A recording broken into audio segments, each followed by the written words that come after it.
Fire dog. It's Phoebus Apollo again for video blog update number 2. Just going to go ahead and cover a few topics and see what's all going on in the news and whatnot, because I'm too lazy to write and too unproductive to write, so might as well just pull out another video blog and cover up a few topics that I've been lingering about. So here we go. Alright, well, tonight's personal commentary is going to be on the issue of podcasting versus netcasting. Apple, in their infinite wisdom, has decided to issue a intellectual trademark on the term podcasting because they intend to register it and go ahead and start suing people who use the term inappropriately. Well, as we all know, some of the success of its portable iPod has been on little video snippets called podcasts that have been playable over the device of the MP3 player. But the whole purpose of podcasts have been just as a community-inspired little snippets to throw at your iPod. Now, Leo Laporte of former Tech TV fame, still a great guy, by the way, has decided to bring up the issue of getting the community to change the way it's referring to the way podcast videos, video blogging, etc. is done by issuing a revocation of the term podcasting in favor of netcasting. And the presumption, of course, being that if Apple's going to stifle the community by actively trying to be aggressive towards the application of terms that, first of all, it did not invent. The term podcasting was chosen by the actual community who made videos for the iPod and other MP3 players as well, and actually just videos for the internet in general. So the term podcasting not originating with Apple, if Apple's going to aggressively seek out to seize the name, then it should lose reign, I guess, in the community for it. And Leo Laporte is suggesting that we just switch over to netcasting, which in terms is actually a much more descriptive term. You know, netcasting, because most people do this over the internet, and it's not really a portable device thing anyway. So, as far as where I stand or what I think Leo Laporte is completely correct, because he's Leo Laporte, and he really can't be wrong when it comes to computer things, because, you know, he knows much more than any of us about computer things, as evidenced by years of call for help or commentary on technology or etc. Predictions of doomsday coming from Leo Laporte are correct. Apple is just a greedy corporation trying to stifle the community for no fucking good reason, besides the fact that they like the term podcasting, and they think anything with pod in the name is theirs because they have an iPod. Stupid. Well, point being, screw Apple. They make shitty products anyway. Well, recently we've seen Congressman or Representative Mark Foley in the news for his illicit conversations that were recently released with underage pages of his administration. For those of you who don't know Mark Foley, the guy's a pervert, for one. But for two, he's disturbingly close to the anti-pervert movement in the legislative body. He's an outspoken supporter of the National Center for Missing and Exploited Children. He was a very strong mover for the registration acts, you know, the sex offender registries, and supported many of the legislation you've seen put in place against sexual predators, which very ironically was tied to his obsessions, quite clearly evidenced by many of his conversations on the internet, where essentially he looks like any other jackass that you see posted at Perverted Justice.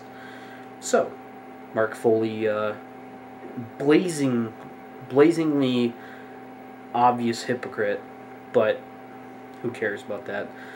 The main issue with the controversy is that many people are just saying, oh, this is an election year ruse and scheme to polarize the vote against the Republicans.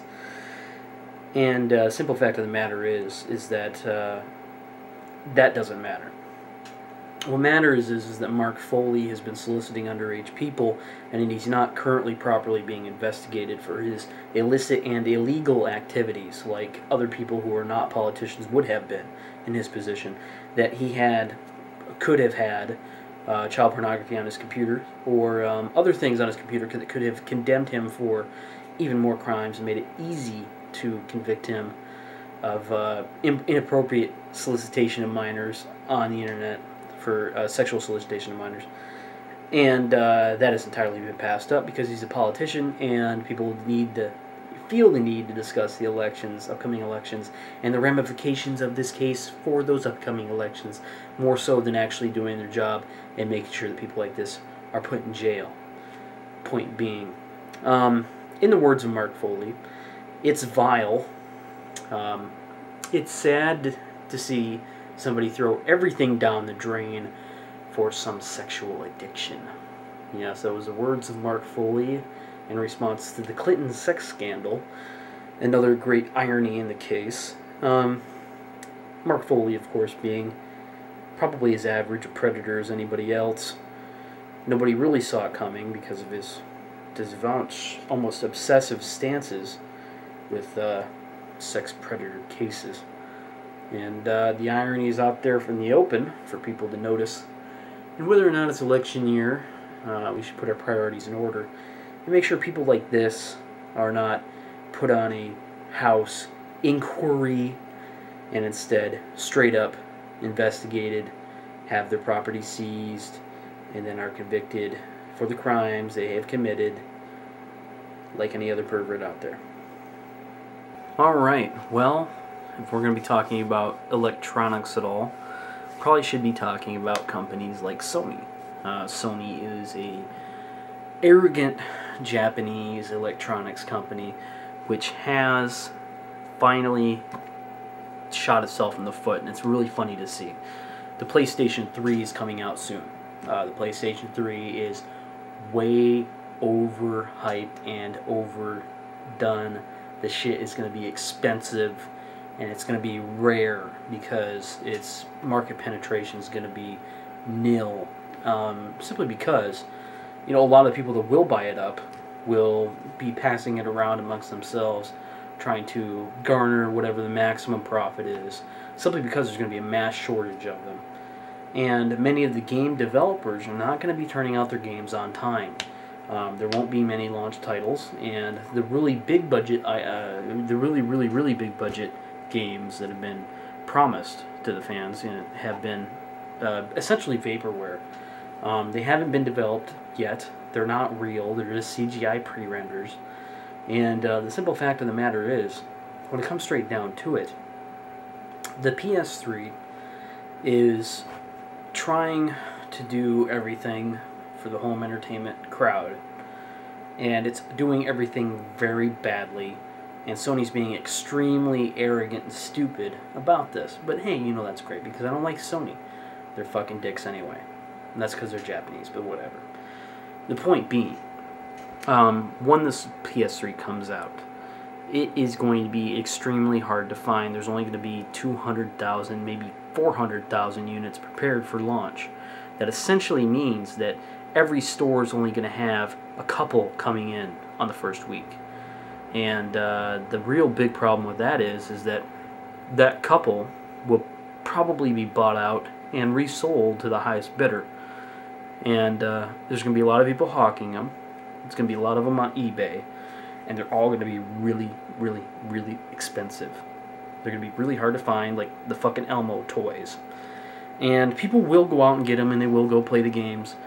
But without the market penetration, the real hard and quick market penetration, I don't see them getting anywhere as close to having the amount of control or the amount of actual developer interest that the Wii has with its novelty of being, cheap and having the cute controller, or the Xbox, which just has solid, gameplay. The Xbox, which has a pretty established method of getting the games out through its arcade service, and simply put, does pretty much all the same shit the PS3 is going to do, only with, you know, without the fucking Blu-ray DVD player. Now, when it comes to Blu-ray DVD too, that's another format war that I prefer to see just go to total shit, because the Blu-ray and HD DVD totally not fit for the market yet. The penetration of high definition television is not anywhere near high enough for this kind of just belligerent format war stuff to go on. And standardization is key when it comes to new formats. And of course, the standardization isn't going to happen between Blu-ray and HD DVD. They're going to be kept deliberately apart just to compete with one another.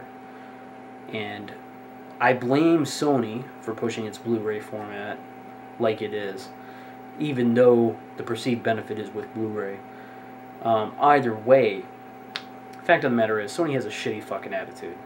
And I can only hope that they lose lots of fucking money, which is probably what will happen. Anyway, recent news. We just recently got past Banned Book Week, which is about promoting people to read books that have been banned in history, because, you know, censorship is bad, and we should give banned books a chance. We shouldn't allow the state to determine what we read and what we don't. However, amidst all that, just as soon as the week ended, parents and ministers in Conroe, Texas, decided that they wanted to ban a book.